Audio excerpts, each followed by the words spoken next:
तो अभी आपके सामने नीट 2023 का ये स्टेटमेंट बेस्ड क्वेश्चन जो कि एनिमल किंगडम चैप्टर से आया हुआ है, तो ये आपको सबसे पहले ट्राई करना है।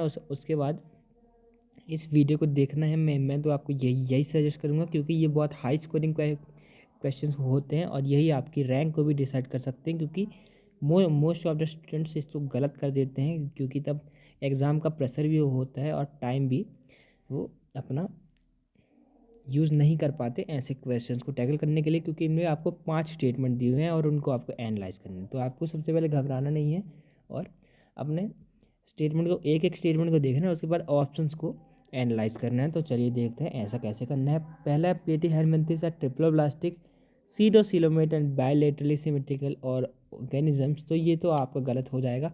जैसे ही आपने सीडोसिलोमेट देखा आपको पता चल गया कि ये रॉन्ग है, क्योंकि दोस्तों आपका जो सीरोसिलोम है हम सब जानते हैं कि वो एस हेलमेंथिस में होता है।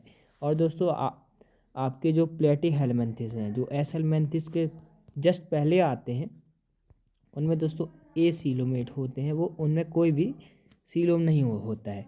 तो ये भी आपको याद रखना है। तो आपका पहला स्टेटमेंट ए जो है वो आपका गलत हो जाएगा। और जैसे ही आप ऑप्शंस को देखते हैं तो आपका ऑप्शन ए भी गलत हो जाएगा, क्योंकि उसमें भी ए है, और ऑप्शन सी भी गलत हो जाएगा क्योंकि उसमें भी ए है। इसके बाद है ctenophores reproduce only sexually and fertilisation is external. तो ये दोस्तों सही स्टेटमेंट है, क्योंकि जो टीनोफोर्स होते हैं, हमारे जो कॉम जेलीज होती है, सी वॉलनट्स होते हैं, वो सिर्फ सेक्सुअली रिप्रोड्यूस करते हैं और उनका फर्टिलाइजेशन दोस्तों एक्सटर्नल होता है, यानी कि बाहर होता है। एक्सटर्नल का मतलब दोस्तों यहाँ पर क्या है, वाटर, क्योंकि ये पानी में रहते हैं, तो पानी में ही इनके जो गैमेट्स हैं वो फ्यूज़ करते हैं और नए ऑर्गेनिज्म बनाते हैं। और सी है दोस्तों, in tapeworm fertilisation is internal by sexes और नॉट सेपरेट। तो यही दोस्तों आपका डिफाइनिंग स्टेटमेंट भी है, क्योंकि बी और डी तो दोनों में आपको सिर्फ सी के बारे में देखना है।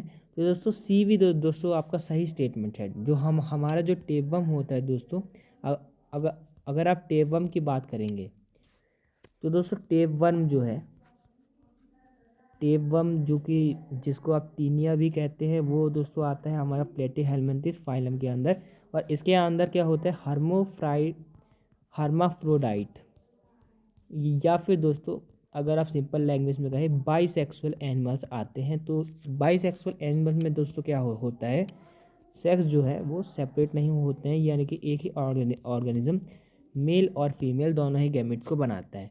तो फिर ये दोस्तों क्या होते हैं, सेक्सेस में इनमें कोई भी सेपरेशन नहीं होता है, तो सेक्सेस आर नॉट सेपरेट। और फर्टिलाइजेशन इनका भी इंटरनल होता है, यानी कि ऑर्गेनिज्म के अंदर ही इनका फर्टिलाइजेशन होता है। तो आपका सी भी दोस्तों सही हो जाएगा। तो इससे आपका ऑप्शन बी तो करेक्ट हो ही गया।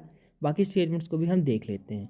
आपका डी स्टेटमेंट है कि ctenophores are exclusively marine diploblastic and bioluminescent organism. तो ये भी दोस्तों बात सही है कि जो टीनोफोर्स है वो एक्सक्लूसिवली मैरीन होते हैं, डिप्लोब्लास्टिक होते हैं और बायोल्यूमिनेसेंट होते हैं। और आप एक बात को अच्छे से यहाँ पर देख लीजिए, मैं आपको बताते भी जा रहा हूँ कि जो डिप्लोब्लास्टिक जो है वो दोस्तों टीनोफोरा के बाद नहीं होता है। टीनोफोरा जो है वो लास्ट डिप्लोब्लास्टिक हमारे पास फाइलम मिलता है, उसके बाद सारे ट्रिप्लोब्लास्टिक हैं। और दोस्तों एक्सक्लूसिवली मैरीन की बात आई है, तो मैं आपसे एक क्वेश्चन पूछने वाला हूँ कि आपको बताना है कि जो एक्सक्लूसिवली मैरीन फाइला जो है वो कौन से हैं।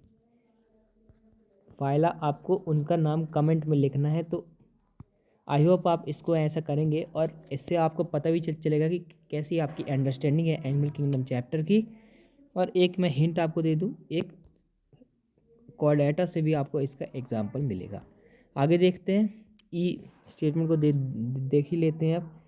स्पॉन्जस fertilisation is external, development is direct. तो ये भी दोस्तों आपका स्टेटमेंट गलत हो जाएगा, क्योंकि दोस्तों अगर आप स्पॉन्जस की बात करते हैं तो दोस्तों अगर मैं यहाँ पर स्पॉन्जस की बात करूँगा तो फिर आप स्पॉन्जस के में देखेंगे कि इनमें क्या होता है दोस्तों, इंटरनल फर्टिलाइजेशन होता है, क्योंकि ये पहला फाइलम है। और इसमें क्या होता है दोस्तों, लार्वल स्टेजेस प्रेजेंट होते हैं, यानी कि इसमें डायरेक्ट डेवलपमेंट आपका नहीं होता है, इसमें इनडायरेक्ट डेवलपमेंट आपका होता है। तो यानी कि इसका स्टेटमेंट ई जो है वो गलत हो जाएगा, क्योंकि इसमें लिखा हुआ है fertilisation is external and development is direct. तो फिर ये ई भी आपका गलत हो जाएगा। तो ए और ई आपके के पहले से ही गलत थे, और मैंने आपको बता ही दिया था ऑप्शन बी इसका सही आंसर हो जाएगा। तो ये है आपका बी ऑप्शन आपका सही आंसर हो जाएगा। ऐसे ही और वीडियोस के लिए हमारे चैनल लर्निंग विद अभिनव को सब्सक्राइब कीजिए, जिसमें हम आपके लिए ऐसे ही ट्रिक्स और इन्फॉर्मेटिव क्वेश्चंस लाते रहते हैं, जिससे आपके कंसेप्ट अच्छे से रिवाइज हो जाएं। Thanks for watching, keep learning.